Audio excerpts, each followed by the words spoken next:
ಉಡಾಯಿಸೋ ಖಾರ ಬಣ್ಣ ರುಚಿಯನ್ನು ನೀಡುತ್ತದೆ. ಮೆಣಸಿನ ಪುಡಿ ಚಿಂದಿ ಉಡಾಯಿಸೋ ಖಾರ ಬಣ್ಣ ರುಚಿ.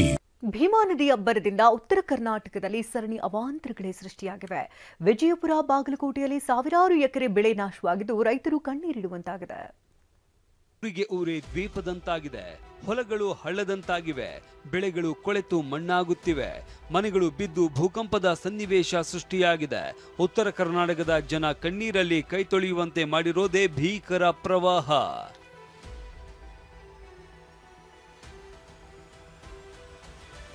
ದ್ವೀಪದಂತಾದ ವಿಜಯಪುರದ ಕೇಡಗಿ ಗ್ರಾಮ. ಭೀಮಾ ನದಿ ಅಬ್ಬರದಿಂದಾಗಿ ವಿಜಯಪುರ ಜಿಲ್ಲೆ ಇಂಡಿ ತಾಲೂಕಿನ ಕೇಡಗಿ ಗ್ರಾಮ ದ್ವೀಪದಂತೆ ಬದಲಾಗಿದೆ.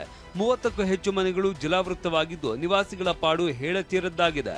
ಇಲ್ಲಿನ ದೇಗುಲ, ಗುಡ್ಡದ ಬಸವೇಶ್ವರ ಮಠ, ದರ್ಗಾಗಳು ಮುಳುಗಿ ಹೋಗಿವೆ. ಈಜಿಕೊಂಡು ಹೋಗಿ ಅರ್ಚಕರು ಪೂಜೆ ಸಲ್ಲಿಸುವಂತಾಗಿದೆ.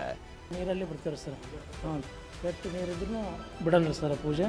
ನಾವು ಬರ್ತೀವಿ. ನಾಳೆ ಹಬ್ಬ ಐತಿರಪ್ಪ, ಈ ಮಠದಲ್ಲಿ ಹಬ್ಬ ಐತಿ. ಎಲ್ಲ ತೊಂದರೆ ಆಗುತ್ತೆ ಭಕ್ತರಿಗೆಲ್ಲ. ಅದಕ್ಕೆ ಭಕ್ತರಿಗೆ ಎಲ್ಲ ತ್ರಾಸಾದರೆ ನಮ್ಗೆ ತ್ರಾಸ ಆಗುತ್ತೆ ಸರ್. ಅದಕ್ಕೆ ಏನೇ ಇದ್ರೂ ಬಿಡಲ್ರಿ ಸರ್.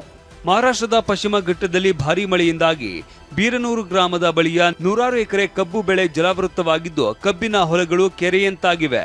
ಜಲಾವೃತ ಹೊಲದಲ್ಲಿ ನಿಂತು ಸೂಕ್ತ ಪರಿಹಾರಕ್ಕಾಗಿ ರೈತರು ಆಗ್ರಹಿಸಿದ್ದಾರೆ. ಇತ್ತ ಬಾಗಲಕೋಟೆ ಜಿಲ್ಲೆಯಲ್ಲೂ ಅತಿವೃಷ್ಟಿ ಜನರ ನಿದ್ದೆಗೆಡಿಸಿದೆ. ರೈತರು ಬಿತ್ತಿ ಬೆಳೆದ ಕಬ್ಬು, ಹತ್ತಿ, ಈರುಳ್ಳಿ ಬೆಳೆಗಳು ಜಲಾಹುತಿಯಾಗಿ ರೈತರ ಬದುಕು ದುಸ್ತರವಾಗಿದೆ. ಮುಧೋಳ, ಬಾದಾಮಿ ತಾಲೂಕು ವ್ಯಾಪ್ತಿಯಲ್ಲಿ ಭಾರೀ ಪ್ರಮಾಣದಲ್ಲಿ ಹತ್ತಿ, ಕಬ್ಬು, ಈರುಳ್ಳಿ ಸೇರಿದಂತೆ ವಿವಿಧ ಬೆಳೆ ಹಾನಿಯಾಗಿದೆ. ಜಿಲ್ಲೆಯಾದ್ಯಂತ ಜುಲೈನಿಂದ ಈವರೆಗೆ ಒಟ್ಟು 37,000 ಹೆಕ್ಟೇರ್ಗೆ ಹಾನಿಯಾಗಿದೆ. 360ಕ್ಕೂ ಅಧಿಕ ಮನೆಗಳಿಗೆ ಹಾನಿಯಾಗಿದೆ. ವಿಜಯಪುರದಿಂದ ಅಶೋಕ ಯಡಳ್ಳಿ ಮತ್ತು ರವಿ ಮುಖಿ, TV9 ಬಾಗಲಕೋಟೆ.